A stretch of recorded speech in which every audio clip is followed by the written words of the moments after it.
So I am delighted to introduce today's speaker, Cinda. She is a true pioneer in child life programming within adult palliative care. Cinda began her career supporting children whose loved ones were receiving hospice care, and in 2011, she launched the first adult hospital-based palliative care child life program with Baylor Scott and White Health. Today, she leads a dedicated team that has supported over 24,000 children across Texas. She also mentors professionals across the US and Canada and volunteers with the Kid Craddock Foundation, helping families create lasting memories during incredibly challenging times. We are honored to have her with us today to share her insights and experiences. So I'd like to welcome you very much and pass over to you, Cinda. Great. Well, I'm very excited to be here. I am coming to you from Dallas, Texas, so I will try to control my accent some, but it does come out now time and again. So let's get started. So Dr. Cohen shared some of my past experiences, and I have been a child life specialist, a certified child life specialist, practicing for more than 25 years. I was so lucky to get to start the program with Baylor Scott and White as the first child life programming in adult hospitals. So that was exciting. And in addition to my certification in child life, I'm certified in grief counseling for children and adolescents, and I'm certified as a clinical trauma and resiliency specialist. So for today, my hopes are that you will learn more about the importance of open and honest communication with children throughout the cancer journey, gain insight about the most common concerns and questions that children have about their person's cancer, and to empower you as the parent or the other important adult figure in your child's life to gain confidence and increase your comfort to support the children you love through the person's cancer journey, whether you're the parent or the parent that has cancer, or the partner to a parent who has cancer, or another trusted adult to the children that are loved by someone with cancer. So I wanted to start off with just explaining a little bit about what a child life specialist is, because a lot of people are not familiar with that. And I wanted to also mention that in the UK, child life specialists are often called health place specialists. Child life specialists are experts in child development. We have a minimum of a bachelor's degree, but many of us have master's and some even have doctorates. We must complete a clinical child life internship and then sit for the certification exam. And then to maintain that certification, we have to complete continuing education. Most child life specialists work in pediatric settings like hospitals, rehabilitation centers, outpatient clinics, supporting children who are the patients, as well as their siblings and the adults involved. But Baylor Scott and White has provision pioneering the providing child life services for children loved by adult patients, those with serious life-limiting illnesses or injuries. Our support can start as early as at the time of diagnosis, and it continues throughout the medical journey, whether the patient is inpatient or outpatient. And at times when a cure isn't possible, our support continues through end of life and into early bereavement as well. So as child life specialists, we really strive to meet parents, patients, families where they are. We don't want to come in to tell patients what they should be doing or what they need to tell their children. We really seek to first understand their needs and their concerns for the children they love. We want to hear their story from them, from their words, and not just from reading the chart. So we really want to engage in an open conversation and dialogue. And that's before we ever meet with their children in person. So we don't meet with children until we have a clear understanding of what the adults want us to actually help with and what they're comfortable with us discussing with their kids. Additionally, we never, ever cross any boundaries that they've set. Even if we feel that there could be a better way to support their children, we are entrusted with their children, and we will always respect that. Oftentimes, adults already have specific questions and concerns when we meet them, so we want to address those and begin by helping with their most pressing concerns before we provide kind of global information about what they could experience or their children could experience. We always strive to tailor the education that we offer to them and their specific situation and their specific children. We provide education about common concerns, which we'll get into the 3 most common concerns children have when a loved one is seriously ill a little later in this presentation. And then we want to help them understand typical responses and behaviors that children and teens may have. And we discuss red flag behaviors as well. So we're going to be touching on all of those topics as well today. And we are able to help the adults have difficult conversations. That might include helping a child with cancer tell their child about their diagnosis, explain a cancer treatment or a recurrence of cancer, or even when a conversation is needed to explain that treatment hasn't been successful and that their person may die. Child life specialists provide psychosocial support for children ages 0 to 18 years.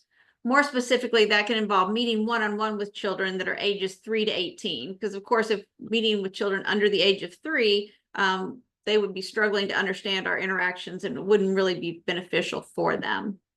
We use bibliotherapy or books to address difficult topics with children.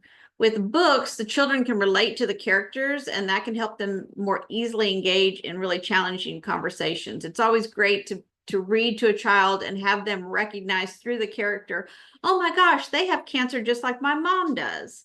You can see the aha moment in their eyes.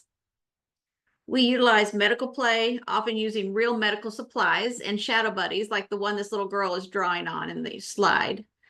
This allows children to play out medical situations using actual supplies and equipment that they may see with their parents. Through play, children begin to master their understanding and even their worries about their person's cancer. We facilitate therapeutic interventions, and these are often considered arts and crafts by the kids, so they see it as something fun to do. But they're actually activities with a therapeutic component designed to aid the child's understanding and to encourage them to open up their expression of feelings. We end each of our interactions with children by using normalized play. So that could be just playing a game, working a puzzle, or coloring. So our goal in that is to help them return to their emotional baseline before they leave us. So they aren't leaving our visit with heavy information on their mind that they have to then determine how to cope with themselves. Our visits usually always start with a book, then move to a therapeutic intervention, and that might be medical play, like I mentioned, and then end with normalized play. And then we also debrief the visit with the child and with the parent. So that helps us to assess how the child understood what we discussed in the visit, and it helps for the family to see the importance of open communication once they leave our visit, because we're not going home with them. We provide handouts and books to the adults along with referrals for community resources and organizations. And then we also offer workbooks and journals to the children. Our support can continue throughout the entire cancer journey, and regardless of whether the patient is in the hospital or not, and all hospital child life services are provided free of charge. So now I'm going to share a short video about our program.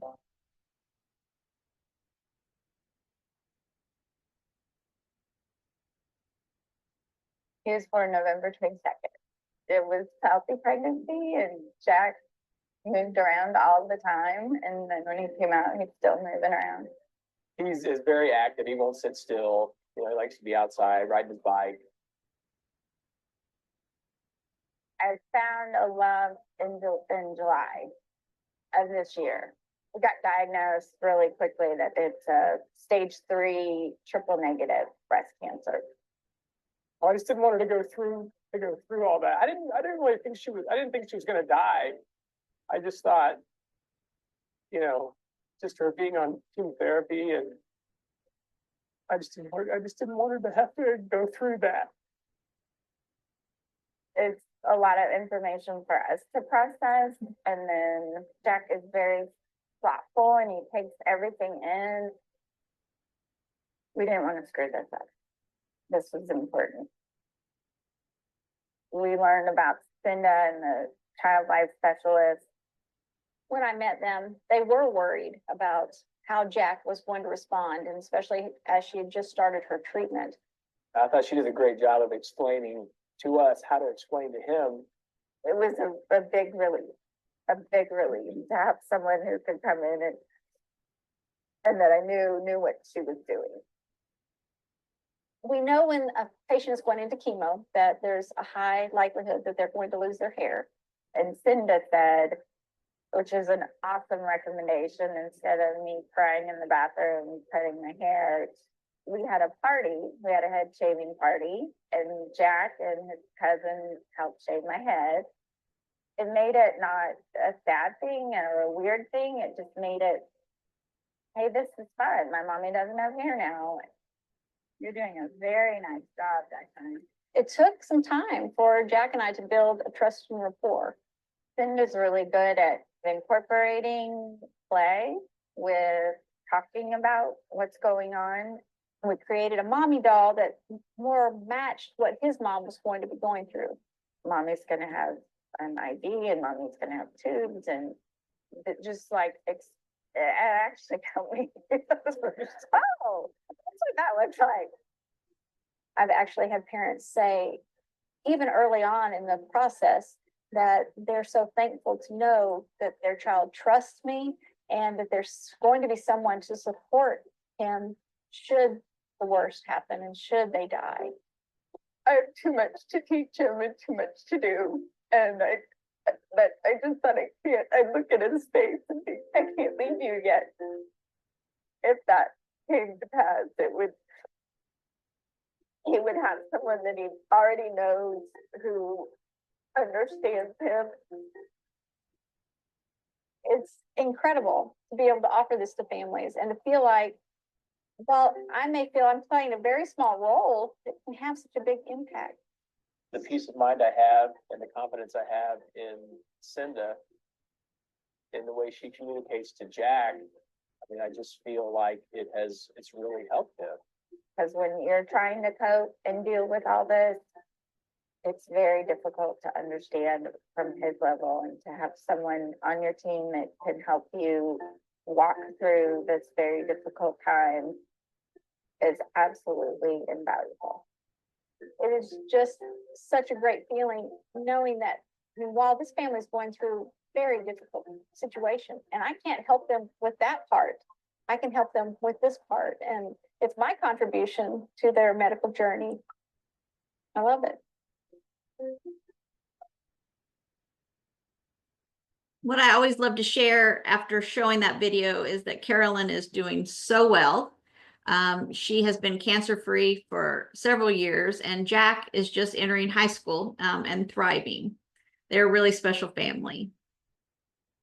So why do we need to tell children about cancer? So we know parents want to protect their children from as much as they can and for as long as they can. So it isn't surprising that many parents wonder if they actually need to tell their children about their cancer. And they ask, why do we have to tell children about the cancer? Isn't it just better to protect them and keep them in the dark? Well, perhaps if we could truly keep them in the dark, it might be okay not to tell them. But the reality is you can't keep them in the dark. Children are very perceptive. They're going to notice that something is happening and something big is happening, especially when it's someone close and someone they love. And there can be real harm that comes from trying to keep them in the dark. So research shows us that children supported by trusted adults who are telling them the truth in a way that they can understand, can cope in a really healthy manner, and they can exhibit and develop resiliency. We often hear people say that kids are so resilient, but what a lot of people don't understand and don't realize is that resiliency isn't just inborn. It's something that has to be supported and built into our children. One reason it's so important to tell children the truth about their person's cancer is because they're going to notice changes, whether it's changes in their person's physical features like hair loss, losing weight, or swelling. Also changes in the household. Maybe there are people that aren't usually there that are coming in and out to help with things. And then they're going to notice changes in their typical routines and in plans that were scheduled. For example, dad may always take the kids to the park on Saturday afternoon, but suddenly he can't do that. Or mom is really tired a lot and she can't fix the kids' favorite dinner that she usually makes once every week.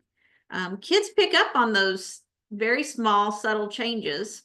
And if we aren't explaining why the changes are happening, they're going to try to figure it out for themselves. And often what they figure out is vastly different from what is actually happening, and it can be much more scary than the truth. So we've actually had kids that we've met with tell us that they know their person, maybe their daddy is really sick, but mom hasn't told them anything about it. So they think that she doesn't know. So they think that they have this secret they're trying to keep from her because they see that daddy's sick, but mommy hasn't talked about it, so she doesn't know, and they don't want to upset her. So that closed communication can just be a ripple effect.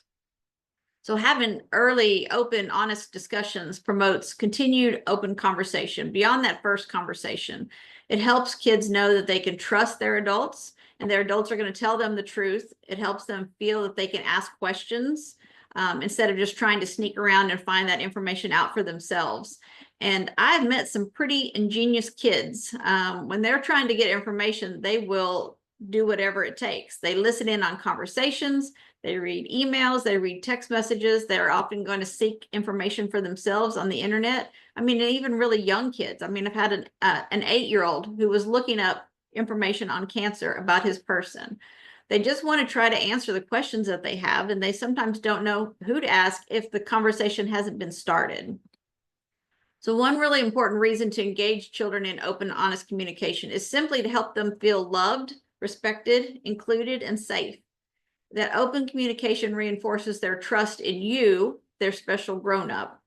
Open communication allows them to bring their questions and concerns to you, and when you welcome those conversations, it helps them feel safe and it helps them to trust you.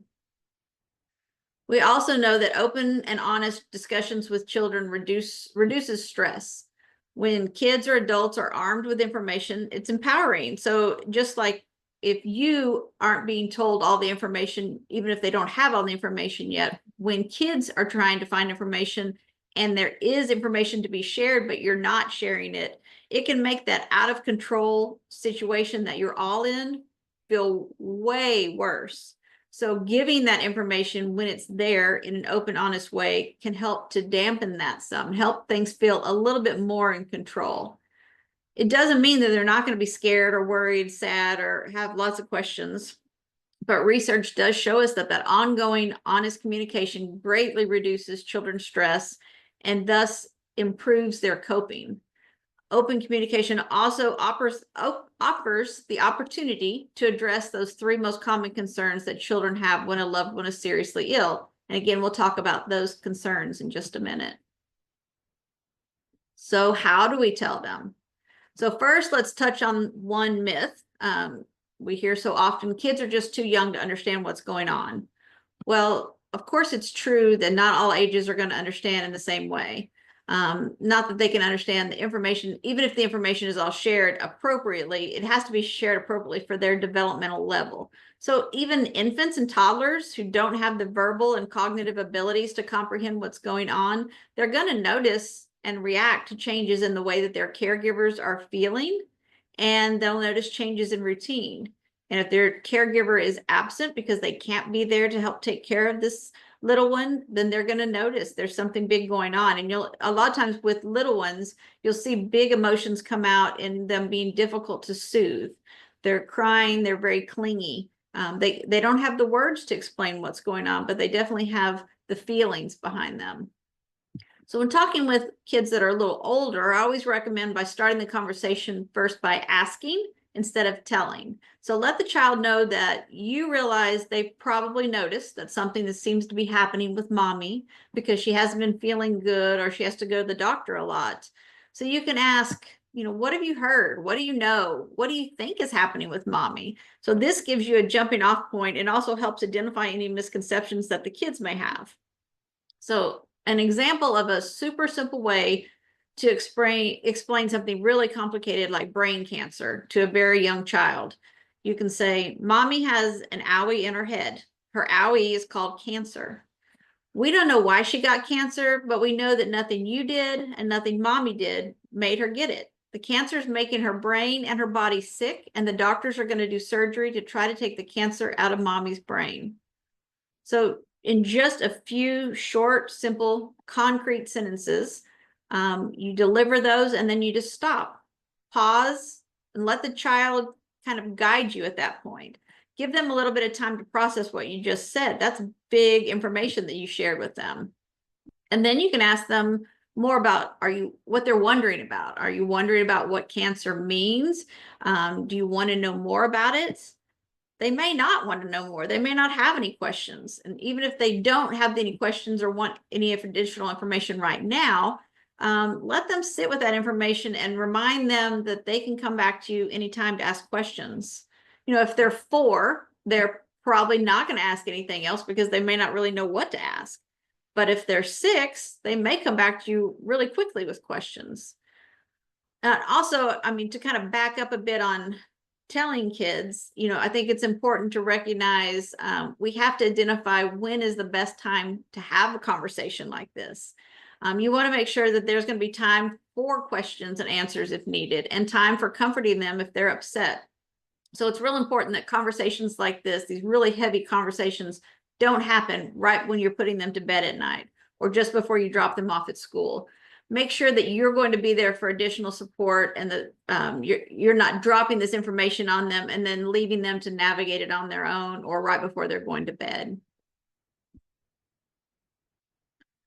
So we've learned that most children have 3 common concerns when someone they love has a serious illness like cancer. So those 3 concerns are, can I catch it? Did I cause it? And who will do the mommy or daddy things if they can't do them? So starting with, can I catch it? Kids are aware that there are many kinds of sick, and most kinds of sick that they're aware of can be caught. So it makes sense that they worry that you can catch cancer. So I always want to point out that this concern is not limited to very young children. I once worked with a 15-year-old boy who asked me if he could catch his mom's breast cancer. So it's really important to never assume that your child doesn't have this concern. Instead, proactively address it. You can just say, I've heard that kids sometimes wonder if they can catch cancer. Cancer isn't something you can catch like a cold. Can't be caught like chicken pox or an ear infection. Remember, cancer is a big sick and you can't catch cancer. Did I cause it? So we find that parents often quickly tell us that there's no way their child is going to think that they caused the cancer, but it actually happens a lot. And not just with cancer. So we worked with a little girl who had been sick with a cold. She accidentally used her dad's toothbrush. Her dad had an unexpected heart attack and was hospitalized. So child life was luckily involved with this little girl because it took 2 weeks before she ever told us, and she told the child life specialist that it was her fault that her dad had the heart attack because she accidentally used his toothbrush and gave him her germs. She was so scared that her mom was going to be mad at her when she found out the truth. So we're thankful she told us, but it's amazing how much kids will believe that they had a part in causing the cancer or any big illness.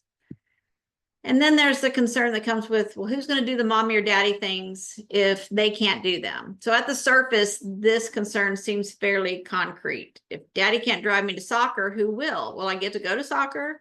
Mommy's the only one who knows how to make my favorite sandwich. So does that mean that I'm not going to get to have sandwiches now? That response can really seem like a child just really doesn't understand, or they don't really have that much concern about what's going on. And some parents will be concerned that they seem selfish in this response. But really, children are the center of their universe. And as parents, we've kind of put them in that situation. But really, their question about who's going to make the sandwich is really bigger and deeper than that question. And it really comes down to the questions behind the questions. Who's going to take care of me? And will I be okay? So these aren't selfish concerns. They're just born out of concern for their own safety and security. Children feel safe and secure when there is structure and there are guidelines and there's routine. That helps them know what to expect. Daddy always drives them to soccer practice. Mommy knows how to make their favorite sandwich. Those are the pieces of their safety. So it's important to answer those surface questions about who will drive me to soccer with the answer, Mr. Smith's going to drive you and Sammy to soccer practice. Who's going to fix my favorite sandwich? Mommy's going to tell daddy how she makes it, and he's going to do his best to make it just like mommy does. But then it's real important to take a step further and let them know that lots of kids worry about who's going to take care of them.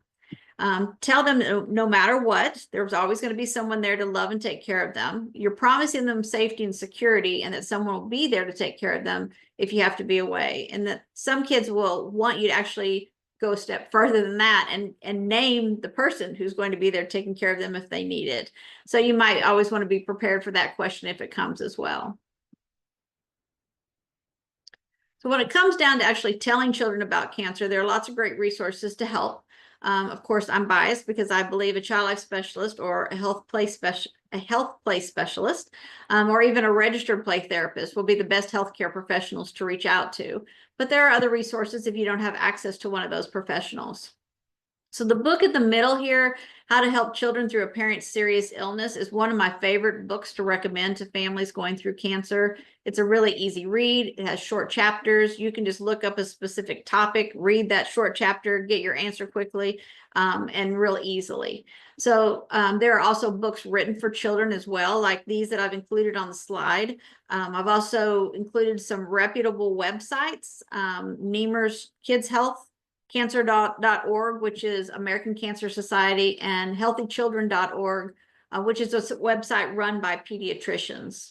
I've also provided some handouts to Dr. Cohen. She will be able to give you access to those.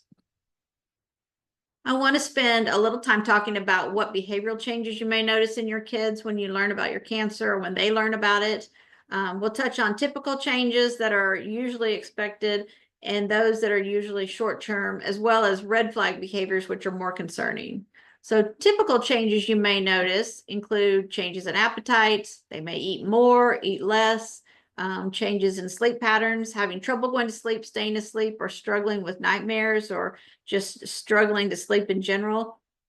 As adults, we know these are things we also deal with when we're dealing with stress. You may also notice regressive behaviors. This can include a child that suddenly starts using baby talk or sucking their thumb again, even if it's a habit they gave up years ago. They may have toileting accidents. They may get really clingy. They may want to sleep in your bed or on the floor next to your bed.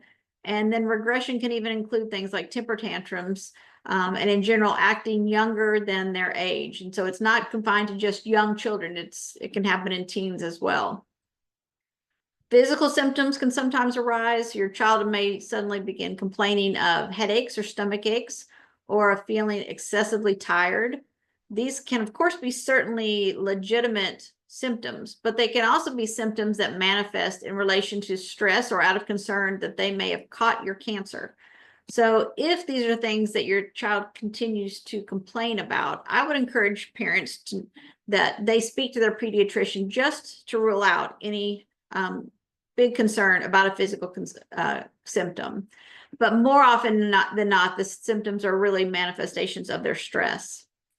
And we've talked about how children believe they're the center of the universe, and that's what egocentric focus is, meaning kids are primarily concerned with how they're going to be impacted with their person's cancer. Will it change their vacation plans to go to the beach? Will they still get to have their birthday party in 2 weeks? Will Santa still come? So again, these can seem selfish, but they are actually legitimate concerns because your child's trying to find the structure and the normal part of their life and routine again. And then when you see the bullet points here in red, withdrawal from typical activities, this is something that becomes more concerning if it continues for longer than a couple of weeks. So if kids no longer want to participate in things that they enjoy, or they're isolating themselves more than usual, and especially if it lasts for more than 3 weeks, I encourage you then to speak with their pediatrician and to get recommendations for next steps for their support. So here are the top 3 questions we get about red flag behaviors. First of all, what are red flag behaviors? Well, it would be great if I could hand you a list and say, here are all the behaviors you should be concerned about. But red flag behaviors are actually really unique to each child. It is a behavior or action or something they say that makes you stop in your tracks saying, what the heck? I've never seen them act that way, or I've never seen them talk this way. This is so unlike them. That's all it takes for it to be a red flag behavior. in this section, I always want to also mention, because it can happen, that if a children ever threatens harm to themselves or to someone else in the midst of your cancer journey or a serious condition, that is definitely something to take seriously and to make sure you seek support from a licensed professional counselor. We never take any outcry like that lightly. So what do red flag behaviors mean? They are your clue that your child is not coping well and that they need more help. So kids may not have the ability to always express what they're feeling verbally. And even if they can express it verbally, they may not always do so, because these feelings are big and they involved a whole new situation that's frustrating and unsettling. But you can see concern through their behaviors. Those behavioral changes are their way to tell you, I need more help. So what do you do if you notice red flag behaviors? Like I mentioned in regards to harm, with red flag behaviors that don't go away, you should definitely seek support from a licensed professional counselor or registered play therapist.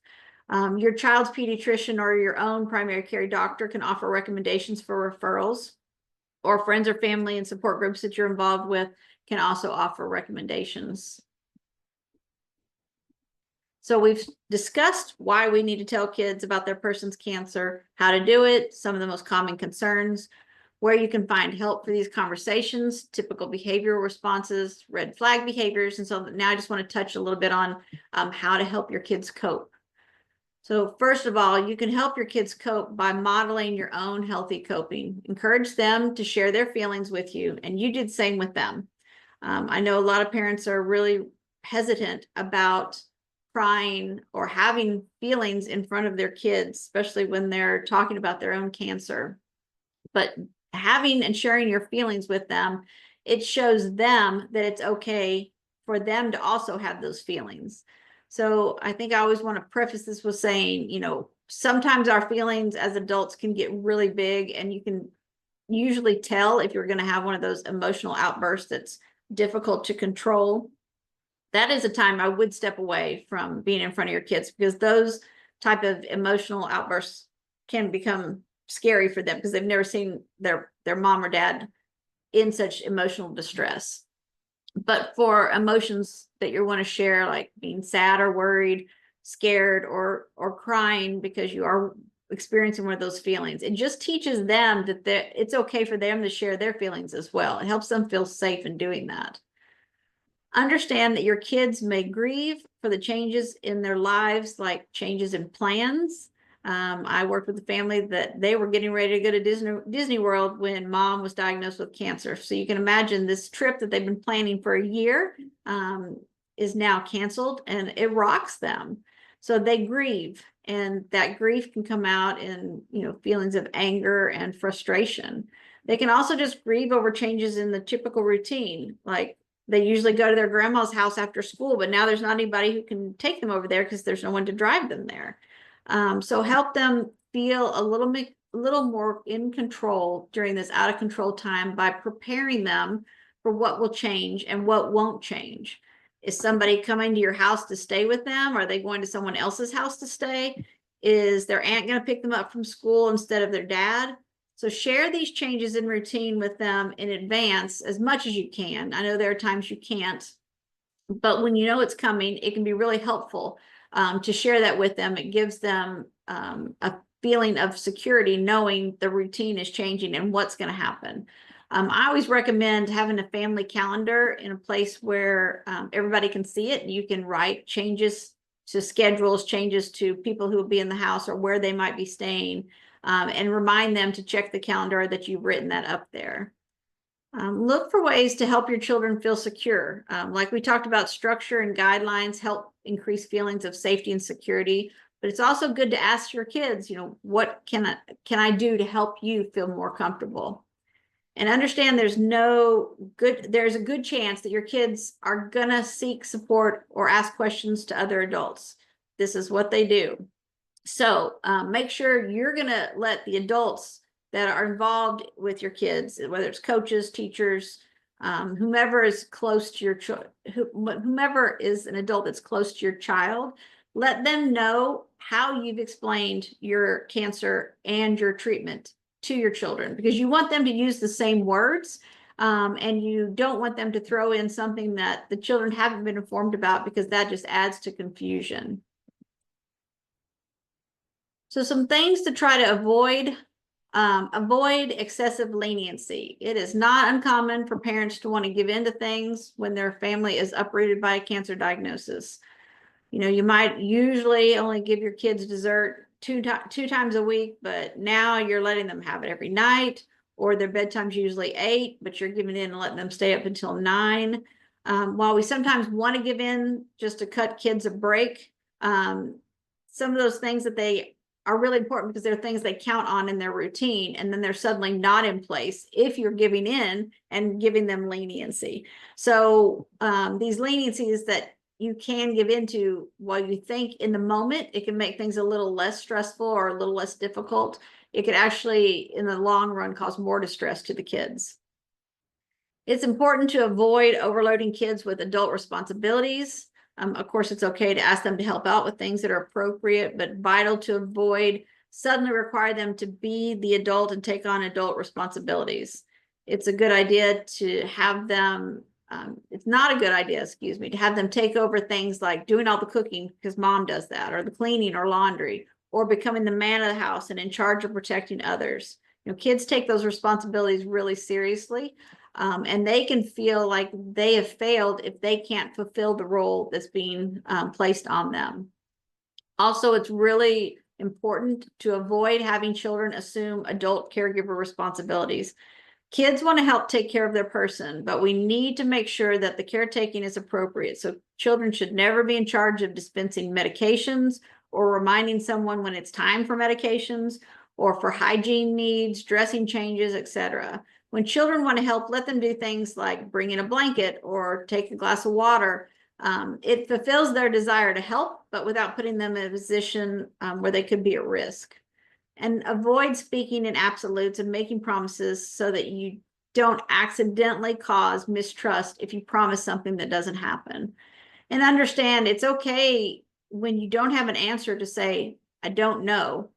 Instead of making up an answer or making a promise that you may not be able to keep. Try to understand and be patient when your kids repeat their questions about your diagnosis or your treatment. They're trying to process it at their developmental level, and sometimes they need to hear the same information over and over again until it sinks in and it really starts to feel real to them. Be understanding if they don't seem concerned.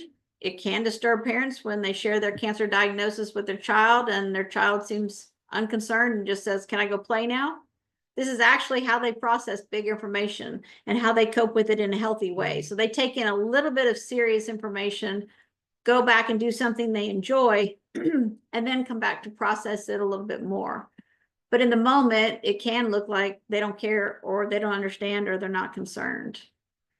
Understand that if you lose your hair or have other physical changes or that are noticeable, your kids may tell you that they're embarrassed to be seen with you. Obviously, this is very hurtful, but these are kids that are trying to fit in and suddenly something big has changed and they see that as something that makes them stand out. So it can hurt your feelings, but I hope to help you understand it's a pretty typical response. It's important to know that kids are often going to wonder if you're going to die from cancer. I imagine that most adults who hear that diagnosis get a flash wondering the same thing. So it isn't wrong that your child is wondering if that's going to happen, but having open and honest communication can bring those thoughts out into the open so kids don't have to wonder and worry all alone. Kids are going to test the limits of your parenting. They're going to try to take advantage of you when you're sick. So that kind of goes back to the leniency, trying to avoid being too lenient and helping you remember that structure and those limits are really important for them. Understand that your kids are, the way they're coping today may not be the way it looks tomorrow, especially when a cancer journey is long. Kids cope in different ways at different points in the journey. And it's important to mention that, you know, they're developing and maturing throughout the process. So their coping may evolve as well. Understand that your kids are stressed. Often their behaviors are going to be more telling than the words. So be prepared for what their responses might look like, so that you can help recognize and understand a need to get a higher level of support for their well-being. And then I think one thing that's really hard to understand is when your child gets frustrated with you because you can't do the things you usually do, because you're sick, because you don't have the energy or stamina to do them. They may be frustrated and even mad because their world revolves around them and you. And mom or dad can't be doing the mom or dad things right now. So it's really hard for them to understand. And I know it can be hurtful for the parent. Try to remember the importance of routine. Remind them that they are kids. It's okay to keep being kids as opposed to becoming a grown-up. Remember that your children are continuing to develop and mature throughout the cancer journey. Their emotions and responses may ebb and flow.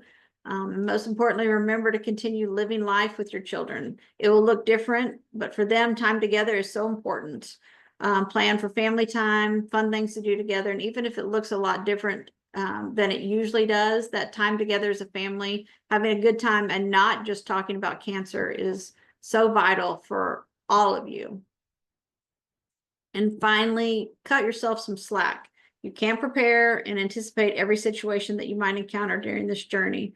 Trust your instincts. You know your kids best. Believe me, friends and family will be happy to speak up to tell you how they think you should be handling things with your kids. But trust your gut as you know what is best for them. Avoid worrying that you might say the wrong thing. You're going to go through a lot and you're all experiencing a brand new situation. If you say the wrong thing, it's okay to tell your kids you made a mistake. It helps remind them no one's perfect, that you're human too. And it's a hard situation for all of you to navigate. And remember to ask for help. No one teaches you how to handle this in Parenting 101, how to navigate a cancer journey that interrupts your regularly scheduled life. Attend support groups, get your kids involved in support groups, lean on your support system of family and friends, church, and get comfortable with the unknown and the unexpected. You love your kids and they love you, and you're going to do all you can to help figure this out together. Thank you very much for allowing me the opportunity to speak with you, and I'm happy to answer any questions. Thank you. There was so much that you spoke about and so much to think about. I had two very young children when I had cancer, and it was just bringing everything back to me when you were talking, actually. And it was quite a while ago, so there wasn't this sort of support. We've had a few questions, which I will put to you.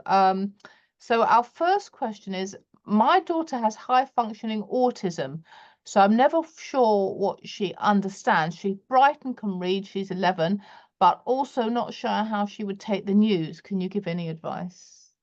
One thing that we found useful with children who have autism are social stories. So there are social stories about sharing cancer with a child with autism.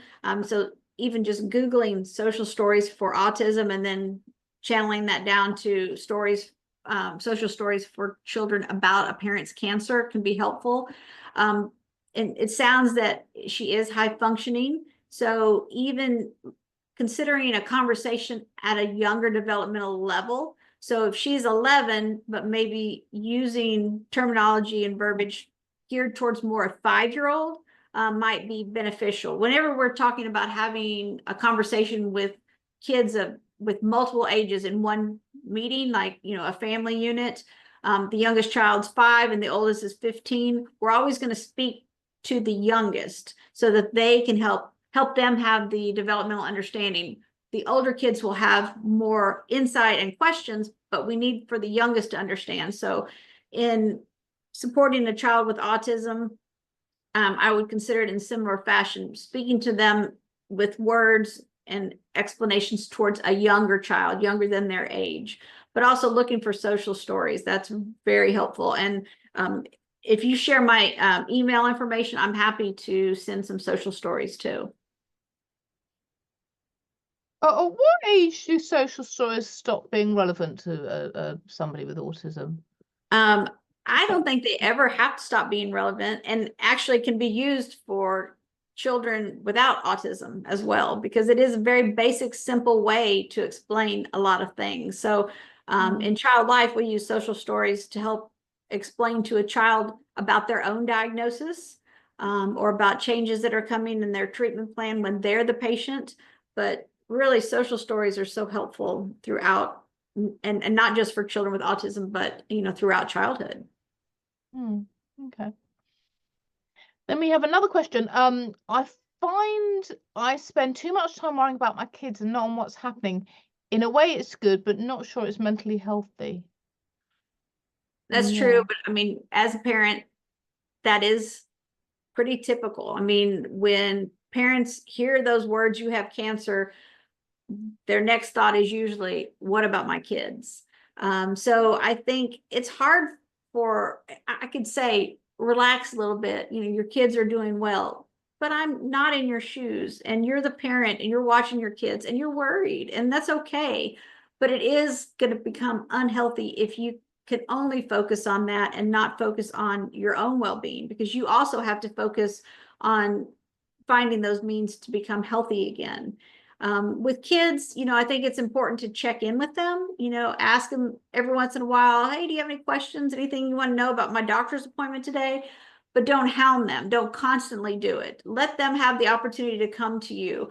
But if you continue to have that open door policy, I think it makes it easier for you to recognize changes, and then also just being aware of their behaviors, so that maybe you can relax a little bit, feeling that they're coping well.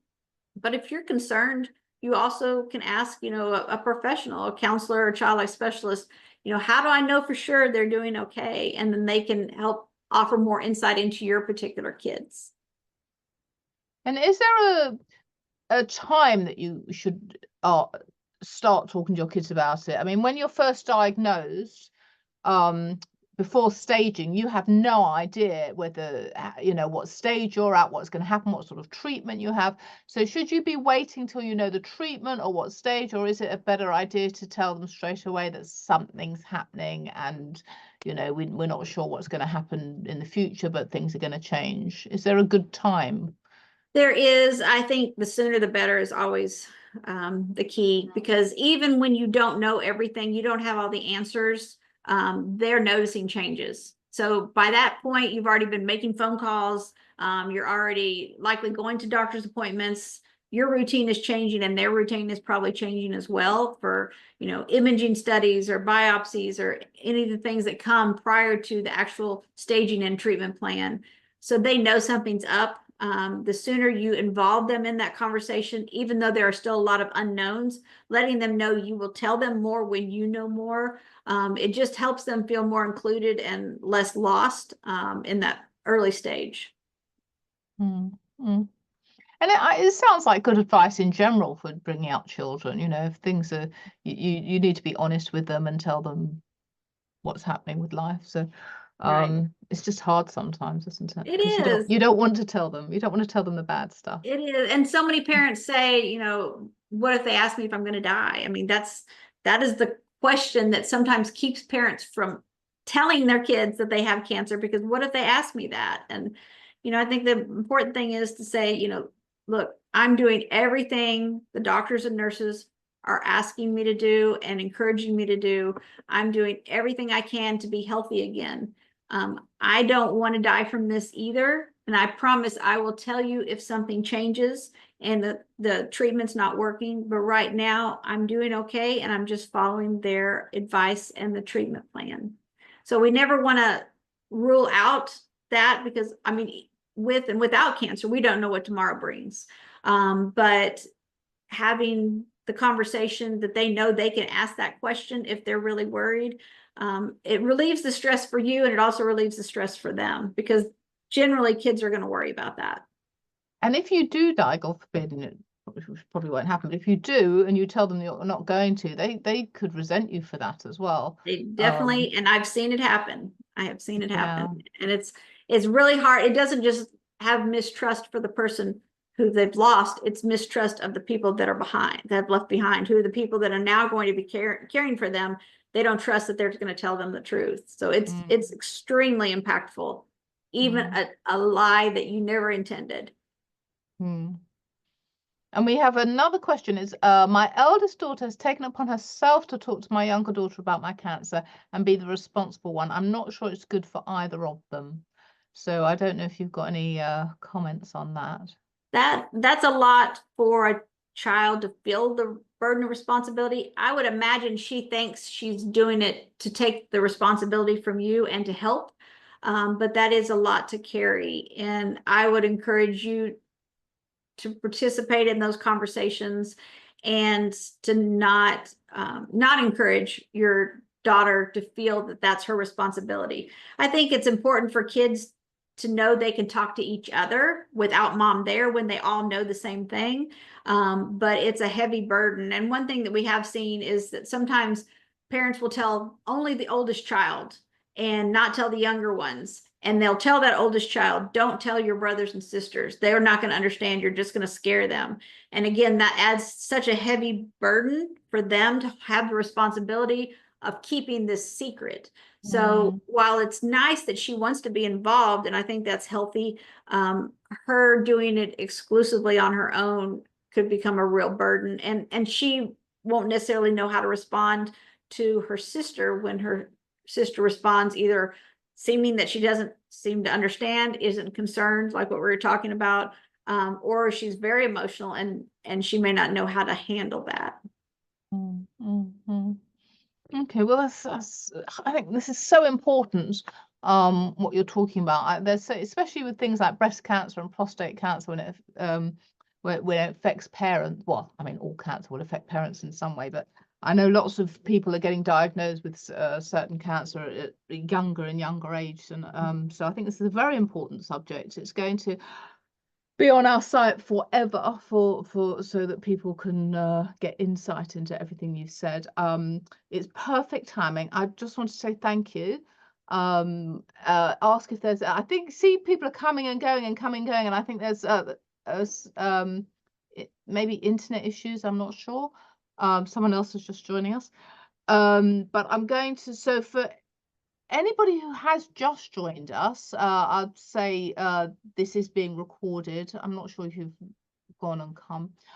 So I'm going to just stop the recording now.